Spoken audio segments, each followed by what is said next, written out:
Bonjour à toutes et à tous, bienvenue dans votre émission d'actualité, directement depuis le studio B de Corbeau News Centrafrique.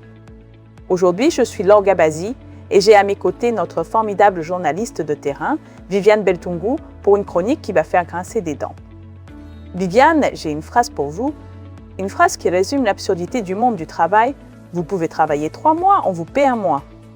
C'est le titre de notre article et c'est tout bonnement sidérant. Bonjour Laure. Vous touchez juste, c'est vraiment incroyable d'entendre une telle chose. Cette déclaration, Laure, émane de Jamaka, le directeur adjoint de la MINUSCA. Il s'adressait ni plus ni moins à des contractuels individuels et des travailleurs journaliers de l'UNOP lors d'une assemblée générale organisée ici, à Bangui. Et ce qu'il a dit, ce n'était pas une blague, il leur a carrément demandé de continuer à travailler pendant des mois sans la moindre rémunération. Attendez Viviane, il leur a dit de travailler sans salaire, mais c'est une blague? C'est une façon de gérer les ressources humaines qui défie toute logique. Quel était le contexte exact? Ils étaient déjà en retard de paiement? Exactement, Laure. C'était le jeudi 20 août. Cette assemblée générale s'est tenue dans un climat déjà tendu car ces employés qui dépendent de la MINUSCA mais sont gérés par l'UNOP avaient déjà 2 mois de retard de salaire. Imaginez leur situation. Et c'est là que Jamaka est intervenu avec ces mots qui ont fait l'effet d'une douche froide. Et que leur a-t-il dit précisément, Viviane? Parce que travailler sans salaire pendant des mois, c'est une chose, mais on vous paie 1 mois sur 3, c'en est une autre. Il a été très direct.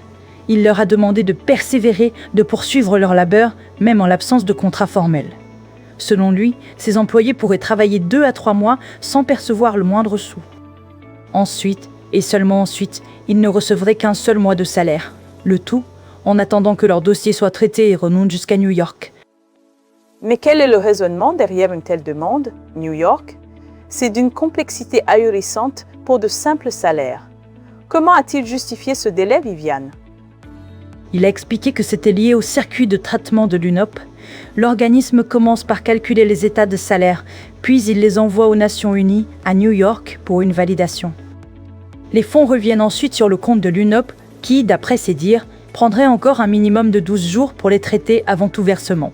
Une procédure qui, vous l'imaginez, n'a convaincu absolument personne dans la salle. Les employés ont eu l'impression d'entendre leur propre directeur, adjoint confirmer très ouvertement qu'ils devraient travailler gratuitement pendant des semaines. C'est tout à fait étonnant, Laure. On parle de personnes qui ont des familles à nourrir, des loyers à payer.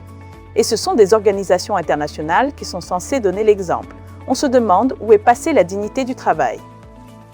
Et si j'ai bien compris l'article, il y a même eu un incident en pleine assemblée.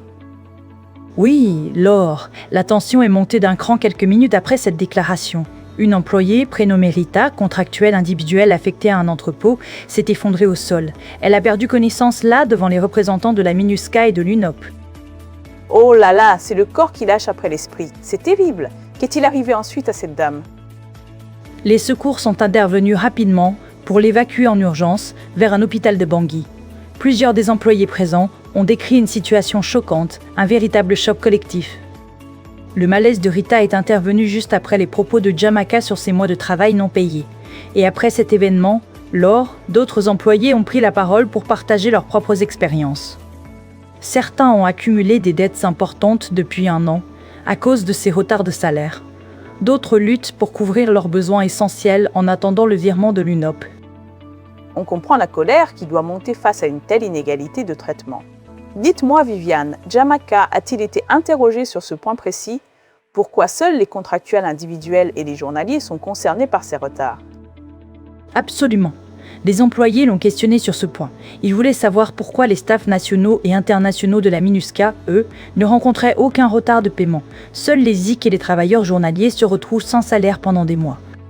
La réponse de Jamaka a été de mentionner la découverte de plus de 400 employés fantômes au sein de la mission. Ces postes fictifs auraient, selon lui, créé un déficit sur la ligne budgétaire. Cependant, il n'a apporté aucune explication concrète sur cet écart de traitement entre les différentes catégories d'employés. Des employés fantômes, d'accord, mais la solution n'est sûrement pas de faire travailler les autres sans les payer. C'est ce qu'on appelle, il me semble, faire porter le chapeau aux plus faibles. Le malaise de Rita, comme vous le mentionnez dans votre article, Viviane, est donc le reflet d'un épuisement généralisé? C'est exactement ça, Laure. Les contractuels présents disent vivre un stress continu depuis des mois. Beaucoup ignorent quand ils toucheront enfin leur salaire. Le malaise de Rita, survenu en pleine assemblée, résume parfaitement pour eux l'état d'épuisement de tout le personnel journalier de la mission. Une situation qui mérite une attention particulière et des solutions urgentes. C'est une situation qui frôle le scandale et qui mérite en effet qu'on en parle. Merci beaucoup Viviane Beltungu pour cette chronique percutante. Merci à vous, Laure. Laure. Cet article est signé par Alain Zillo, notre directeur de publication. Pour toutes vos informations, n'hésitez pas à nous contacter sur WhatsApp ou par téléphone au prend-fin 36 75 75 10 10 ou au prend-fin 36 66 767 66 66. Merci de votre écoute et à très bientôt sur Corbeau News Centrafrique.